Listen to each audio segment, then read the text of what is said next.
Las cosas tienen sus dilemas y dudas existenciales.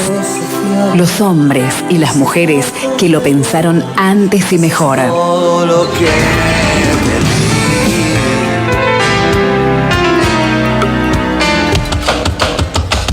cambiar de chip, hay que escuchar y no solamente oír la columna de todos los miércoles de los filósofos que enriquecen nuestro programa. Hoy con Santiago Polop, ¿cómo va? ¿Qué tal? ¿Con campera italiana? ¿Con campera italiana? Sí, me da selección de Italia, pero no lo sé. Había asociado, bueno, pongámosle que sí. Sí, no pensé que a lo mejor le gustaba italiano. El Polop no tiene mucho italiano. No, el Rivarosa de mi madre sí. El Rivarosa sí, exactamente. Por ahí ¿El sí Polop qué? El español. ¿Español? Sí, valenciano. Mira. ¿Sí? Lo hacía de algún lugar del país, del este europeo. No me tocó por ahí. No le tocó por ahí. Bueno, me entusiasma mucho la columna de hoy, el título en rigor, ¿el trabajo te hará libre? El trabajo te hará libre. Bien. Así decía un lema, digamos, ¿no? Ya vamos a ver en dónde.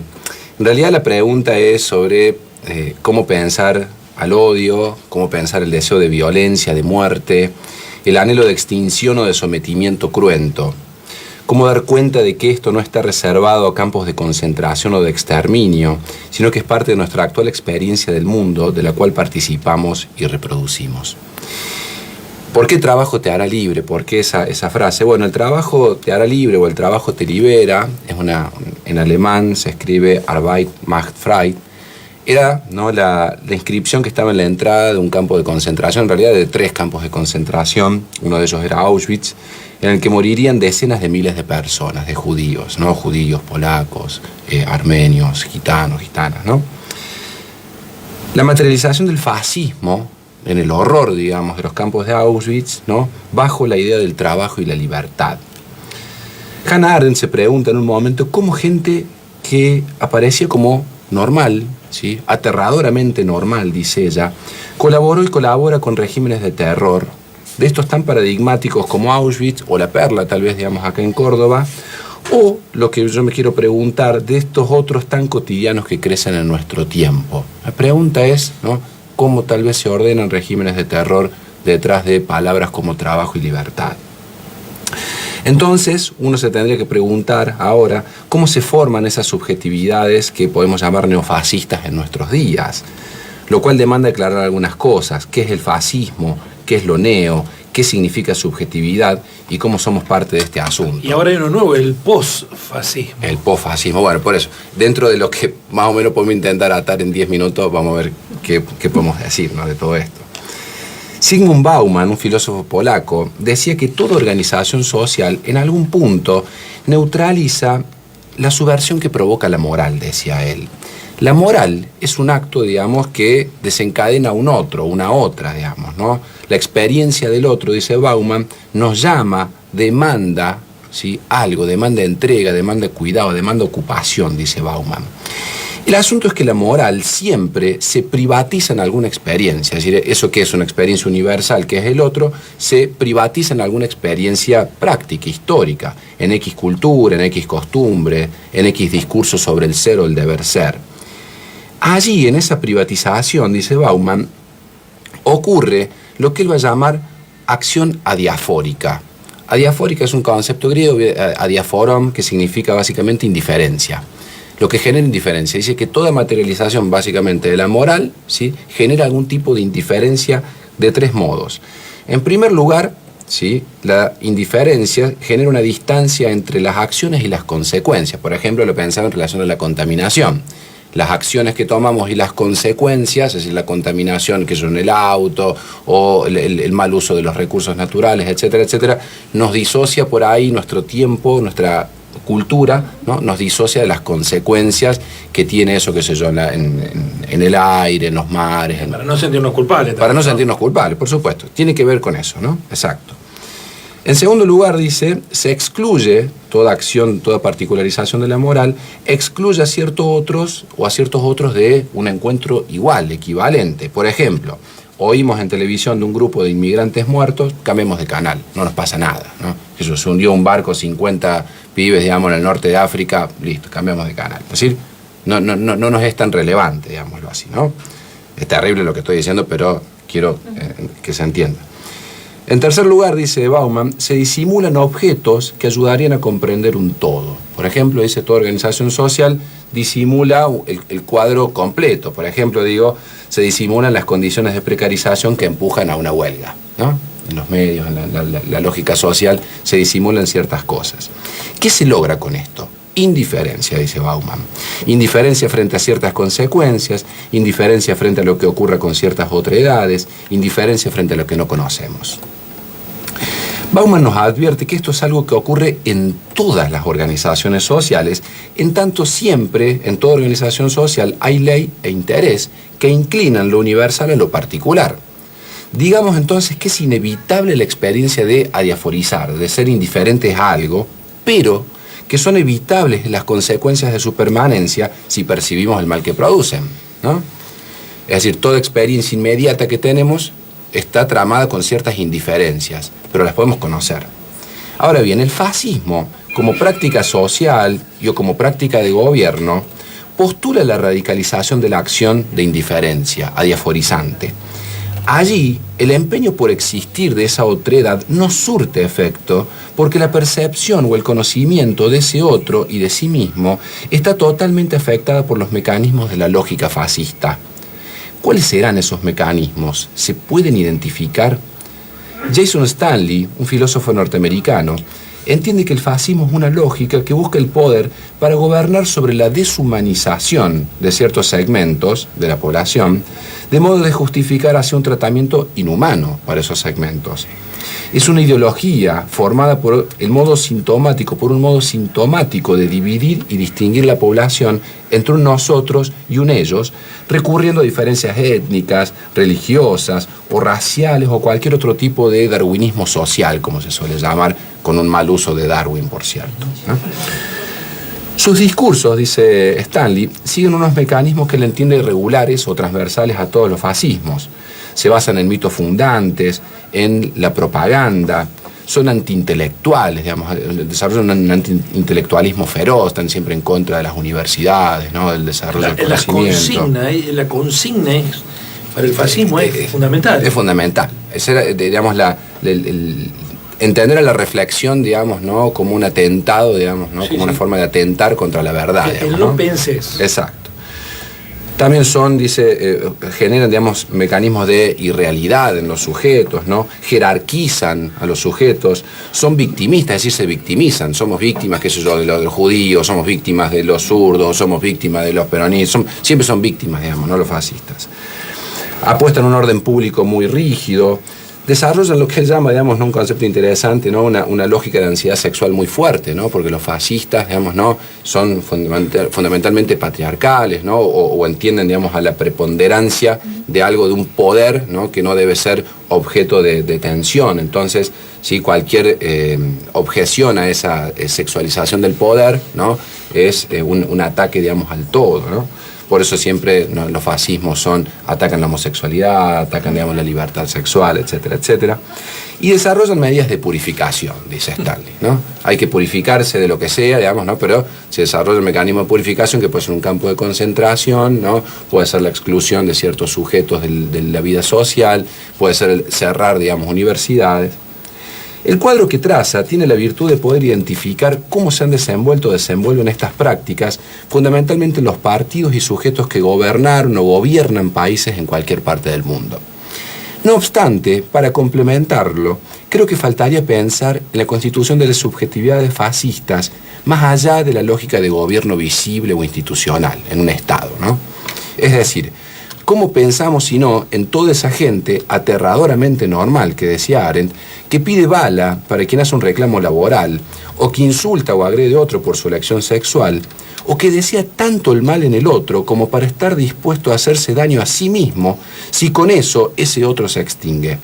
Por ejemplo, desear, ¿no?, la institución de ciertas políticas en donde se extinga la ayuda al más necesitado, ¿no? Siempre el más necesitado hacia abajo. No pensamos, ¿no?, en cómo los más necesitados, cómo los que demandan más recursos en realidad de la sociedad están más arriba, no más abajo. Lo que entiendo que hay que agregar a Stanley son los mecanismos de subjetivación de nuestro tiempo, hegemonizados por eso que podemos llamar una agenda, que es el neoliberalismo. ¿Qué significa? Cuando decimos subjetividad, nos referimos al modo en que un sujeto ve y representa mundo. La subjetividad no depende del individuo, sino de procesos que lo subjetivan desde fuera, la cultura, los conceptos, etcétera, etcétera, y le suministran al individuo coordenadas de sentido y significado. Algo siempre hegemoniza la subjetividad, por ejemplo, un valor o disvalor sobre la ayuda estatal. Estos procesos pueden venir desde estructuras visibles como el Estado o sus representantes, como los que estudia Stanley, Hitler, Trump, Orban, ¿no? Pero la cuestión es que en nuestro tiempo los procesos de subjetivación se complejizan. Estudios indican, por ejemplo, que gran parte de las juventudes se subjetivan más por las redes que en sus familias. ¿Es un problema esto? ¿Y cómo será un problema? De acuerdo a Jorge Alemán, psicoanalista, filósofo, el neoliberalismo pulveriza lo que él llama el orden de los semblantes que sostienen la vida social, es decir, como los anclajes sociales, aquello a lo cual nos referimos y decimos, los usamos como, ¿no?, afincadores de sentidos de valores, la familia, ¿no?, el club, los amigos, las amistades, ¿no? Los pulveriza. Los pulveriza, dice Alemán, ¿no? Semblantes, anclajes que usualmente Alemán los identifica con organizaciones que tienen que ver con algo que nos vincula, el amor, lo común, lo solidario, ¿no? Y los reemplaza el neoliberalismo, dice Alemán, por dispositivos que son operativos a cierta producción. Ahora el sujeto debe ser productivo como una empresa, dice Alemán. La subjetividad entonces debe ser ordenada por el mercado, es decir, somos subjetivados no como actores de mercado.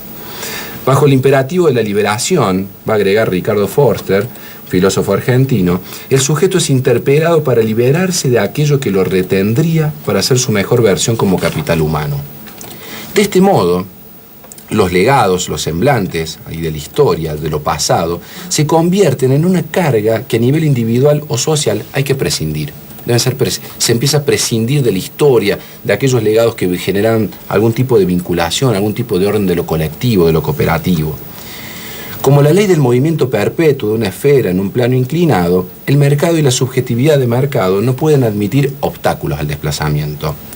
Aquí sí entran los dispositivos de subjetivación que hoy corren horizontalmente con imperativos comunes. Obstáculos son los planes, obstáculo la carga impositiva, obstáculo el empleado público, obstáculo las universidades ideologizadas, obstáculos el sindicato, obstáculo la dificultad para echar a alguien, obstáculo la dificultad para contratar.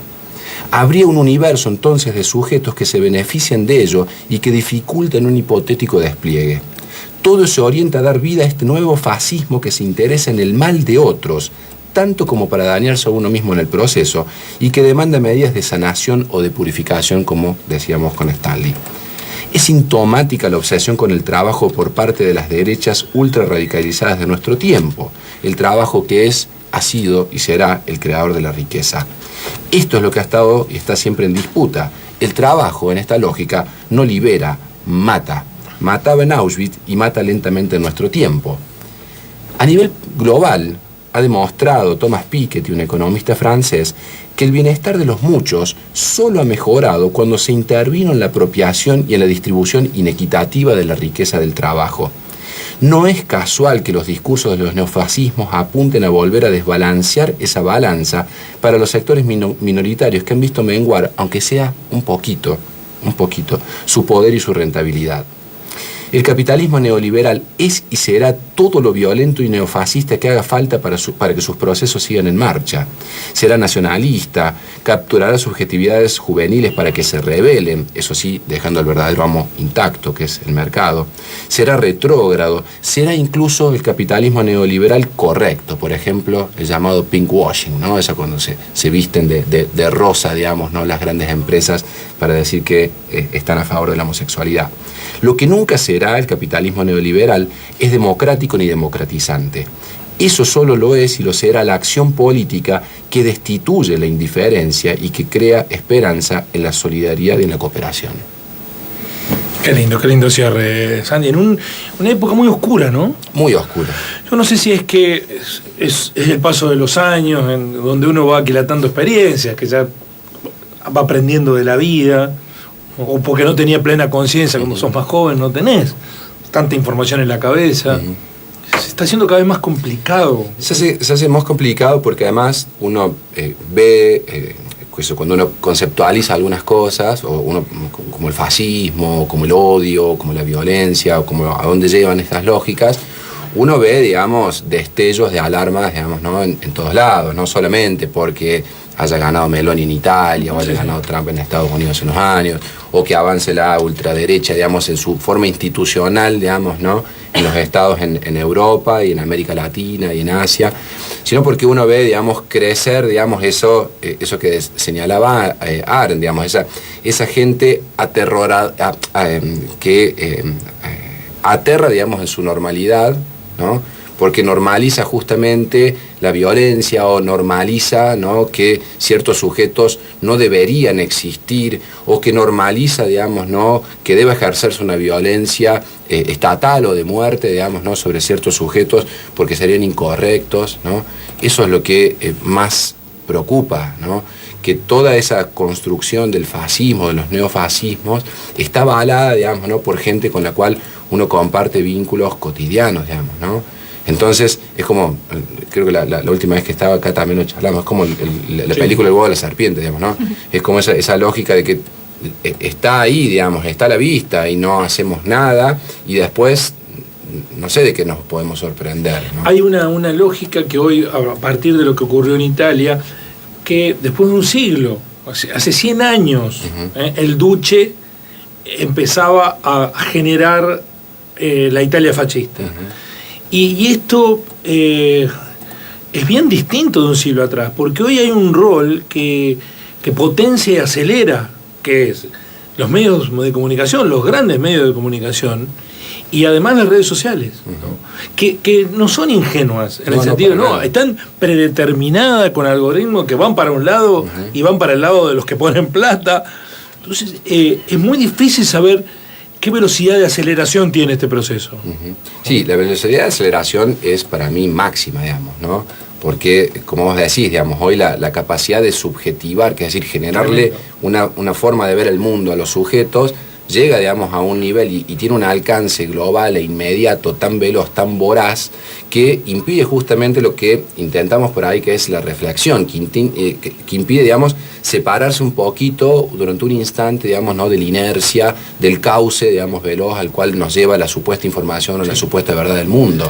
Entonces, en esas lógicas, digamos, ponerle un freno o tirar del freno de emergencia, como decía Benjamin, sobre la historia, ¿no?, es cada vez más difícil, parece cada vez más imposible. Entonces todo parece indicar, ¿no?, que vamos a formas de estallido cada vez más violentos, ¿no?, y cada vez más radicales, y aquellos o aquellas, digamos, que están en lugares de responsabilidad institucional, ¿no?, yo no sé si no lo advierten lo suficiente o hay como un miedo a decir algunas cosas, pero me parece que hay que extender, digo, ¿no?, un discurso, no alarmista, obviamente uno no es alarmista, sino pero de advertencia. De prestarnos atención. ¿Pero qué deberían hacer para vos? ¿Vos en qué estás pensando? Y estoy pensando, digamos, ¿no?, en salir a enfrentar, digo, concretamente los discursos de odio, los discursos que intentan, digamos, tergiversar lo real. ¿Con una ley, por ejemplo? No, para mí esto no se resuelve por leyes. No, las leyes es una cuestión cultural. Es una cuestión, claro, o sea, va más allá, esas leyes que son, bueno, para que no se pueda hablar de esto. Pero entonces, ¿cómo?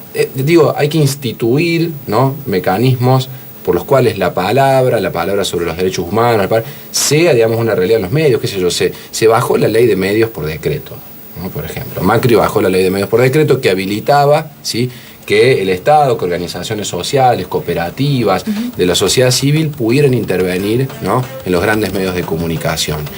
Digo, palabras distintas que podrían tener mensajes distintos, que podrían acompañar desde otro lugar estas reflexiones, se vieron imposibilitadas. Pero bueno, entonces, que si el Estado no lo hace, no pone de vuelta esa ley sobre la mesa, ¿no? ¿Qué tienen que hacer? ¿Qué hay que hacer? Y bueno, hay que presionar desde abajo. La única forma, digamos, de que esto se resuelve es movilización política desde abajo hacia arriba. No podemos esperar que esto se resuelva de arriba hacia abajo, porque arriba se concentra, digamos, la lógica del poder. Y la lógica del poder hoy en el mundo, a nivel global, en términos del neoliberalismo, ¿no?, es básicamente que la ganancia se mantenga en las élites siempre, que la riqueza que produce el trabajo, que insisto que el trabajo lo producimos todos, la riqueza la produce toda la población. No es que la riqueza la produce el banco, no es que la riqueza la produce el sistema financiero, eso es una falacia. La riqueza la produce el trabajo. El problema es que la riqueza de ese trabajo, ¿no?, parece como una burbuja de aire, flota hacia arriba, ¿no?, pero no flota naturalmente hacia arriba, se empuja hacia arriba toda esa riqueza, ¿no? La riqueza, yo decía otra vez, la riqueza que nos falta, la plata que no tenemos, con la que no llegamos a fin de mes, etcétera, etcétera, no es que se disolvió, no es que los argentinos, las argentinas somos menos productivos, producimos menos riqueza. No, los sujetos, los que se han apropiado de la riqueza del trabajo, se apropian hoy más de esa riqueza que hace unos años atrás. Eso hay que poner sobre la mesa también. Gracias, Santi, como siempre, un lujazo. El podcast de Así son las ideas y las reflexiones tendrá en minutos nada más la columna de Santi para aquellos que quieran volver a escucharla. Un lujazo en la mañana de Así son las cosas. Hasta pronto. Hasta pronto.